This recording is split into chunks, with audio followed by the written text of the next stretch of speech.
Selamat datang kembali di channel Anime Zone. Pada video kali ini, kita akan membahas tentang buah iblis apa yang cocok untuk Zoro sebagai seorang pendekar pedang. Hal ini sudah dikonfirmasi oleh Oda Sensei melalui sebuah SBS. Meskipun belum terrealisasi dan Oda seperti menghayal jika Zoro nantinya memiliki buah iblis.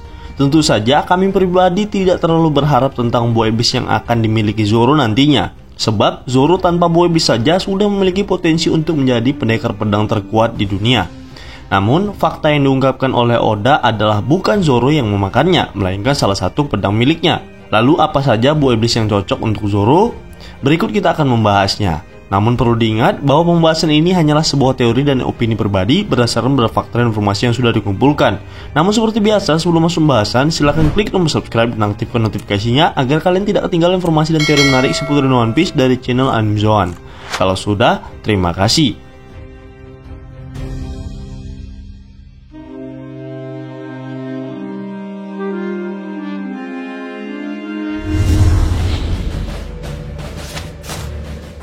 Sebelumnya, Oda Sensei telah mengungkapkan buah iblis yang cocok untuk Zoro jika suatu saat ia menjadi seorang pengguna buah iblis, lebih tepatnya buah iblis untuk pedang Zoro. Yap, buah iblis memang menjadi salah satu sumber kekuatan besar yang ada dalam cerita One Piece. Hal ini juga merupakan salah satu daya tarik dalam cerita ini. Sebab buah iblis merupakan sesuatu yang unik dan memberikan semacam hal yang tak terbatas karena ragam jenisnya dan macamnya tersebar di seluruh lautan. Ada banyak karakter dalam cerita ini yang memiliki kemampuan buah iblis. Misalnya saja sosok seperti Luffy yang merupakan protagonis utama dalam cerita ini. Luffy selalu ditampilkan memiliki impian besar untuk menjadi seorang raja bajak laut dan diharapkan mampu menginjakan kakinya di ke pulau terakhir untuk menemukan One Piece. Namun untuk bisa mewujudkan mimpinya tersebut, Luffy harus dihadapkan dengan berbagai rintangan. Baik itu melawan bajak laut lain, angkatan laut, bahkan seorang Yonko. Tentu saja itu bukanlah hal yang mudah untuk dilalui. Luffy sendiri ditunjukkan beberapa kali hampir tewas dalam sebuah pertempuran maupun ketika diserang oleh lawan yang lebih kuat. Namun saat ini Luffy bisa dibilang sangat beruntung ketika memiliki kekuatan dewa dari buah iblis Hitoinomi model Nika. Di mana dengan buah iblis tersebut, Luffy mampu manipulasi kekuatan sehingga seolah-olah tak memiliki batas selama itu masih berada dalam fantasinya. Hal itu dikonfirmasi oleh Gorosei ketika mengungkapkan fakta tentang buah iblis Hitoinomi model Nika. Meskipun begitu, para penggemar seolah berharap bahwa ada beberapa karakter lain di sekitar Luffy yang juga memiliki kekuatan buah iblis yang overpower. Dalam kru bajak laut topi jerami sendiri, diketahui baru 4 orang saja yang menggunakan kekuatan buah iblis. Mereka adalah Luffy itu sendiri, Brook, Chopper, dan juga Robin. Nah, menariknya, bagaimana jika anggota lain juga memiliki kemampuan buah iblis? Kami berpendapat jika Zoro mungkin akan menjadi salah satu yang nantinya akan menggunakan buah iblis seperti yang dikatakan oleh Oda. Namun buah iblis tersebut nantinya akan dikonsumsi oleh salah satu pedang Zoro. Yap, beberapa penggemar yang bertanya tentang ini langsung dijawab oleh Oda Sensei, seperti yang diungkapkan oleh Oda Sensei dalam kolom SBS volume 98.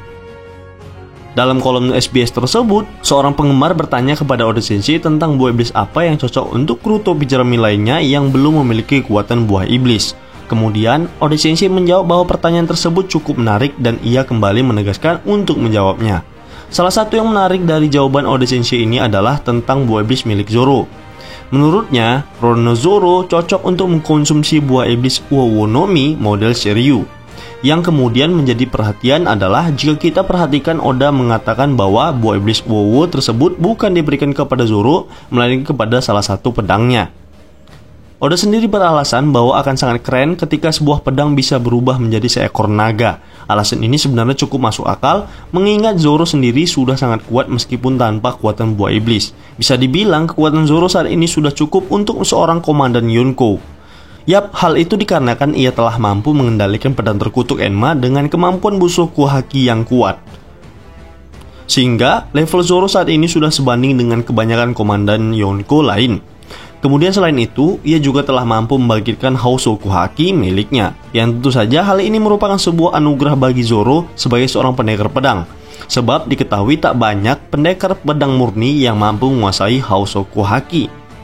Namun di sisi lain, sebagian fans malah beranggapan bahwa ketika sosok seperti Zoro yang sudah memiliki power yang cukup kuat, kemudian memiliki kekuatan buah iblis, maka hal itu akan mengurangi level kekuatan dari karakternya.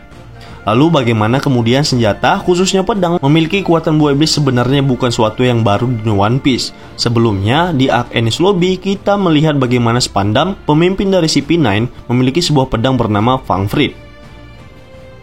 Pedang tersebut mampu berubah menjadi seekor gajah yang sangat besar dan menyerang lawannya dengan brutal. Jauh sebelum itu, Oda sudah memperlihatkan bagaimana sebuah senjata bisa memiliki kekuatan buah iblis. Lasso merupakan anjing milik Mr. Four, di mana bentuk tubuhnya menyerupai sebuah meriam. Namun, dia merupakan seekor anjing hybrid hasil modifikasi Dr. Vegapunk. Pada intinya, sangat memungkinkan ketika sebuah benda hidup atau benda mati sekalipun memiliki kekuatan buah iblis. Yang kemudian masih menjadi misteri adalah bagaimana hal itu bisa terjadi. Jika makhluk hidup, terutama manusia, mengkonsumsi buah iblis, semuanya masih masuk akal. Namun ketika benda mati atau makhluk hidup selain manusia kemudian memiliki kekuatan buah iblis, hal inilah yang masih belum ada penjelasannya. Ini pun menjadi salah satu rahasia besar yang masih belum terpecahkan di seri ini. Apakah mungkin semuanya ada kaitannya dengan DNA sebuah makhluk hidup, atau ada faktor lainnya yang membuat semua hal itu terjadi? Mungkin pada masa yang akan datang kita akan mengetahui rahasia ini melalui penjelasan Dr. Vegapunk.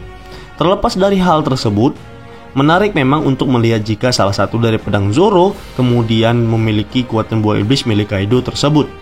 Inilah yang kami katakan bagaimana jika memang benar Oda akan membuat Zoro atau pedangnya menggunakan buah iblis Shiryu tersebut.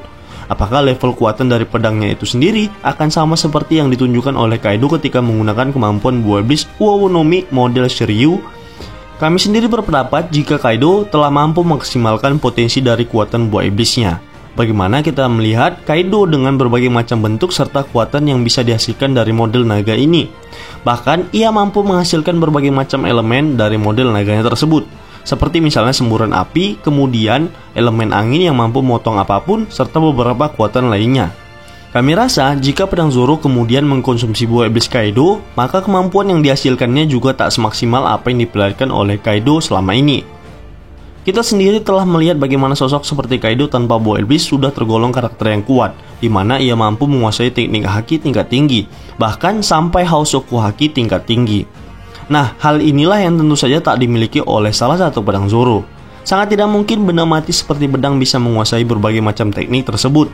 Kecuali Zoro memang bisa modifikasi atau bisa mengendalikan secara penuh kehendak dari kekuatan buah iblis naga ini dalam wujud pedangnya. Tapi kembali lagi, entah ini candaan dari Oda atau sekedar untuk membuat para penggemar penasaran saja.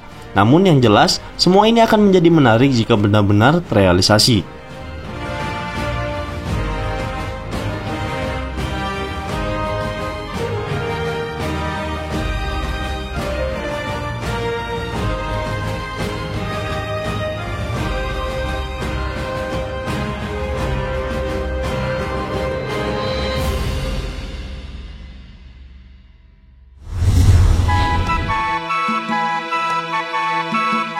Baiklah, itulah tadi pembahasan tentang buah iblis apa yang cocok untuk pedang Zoro, sesuai konfirmasi oleh Oda Sensei. Namun perlu diingat, pembahasan ini menyinggung sebuah teori dan spekulasi pribadi berdasarkan fakta-fakta informasi yang sudah dikumpulkan. Jika menurut kalian pendapat kami ini masih keliru, kita bisa berdiskusi di kolom komentar bawah ini, tentunya dengan sopan dan santai. Jika kalian suka video ini, silahkan like, share, dan subscribe. Satu subscribe dari kalian akan sangat membantu perkembangan channel kita ini. And last word, terima kasih.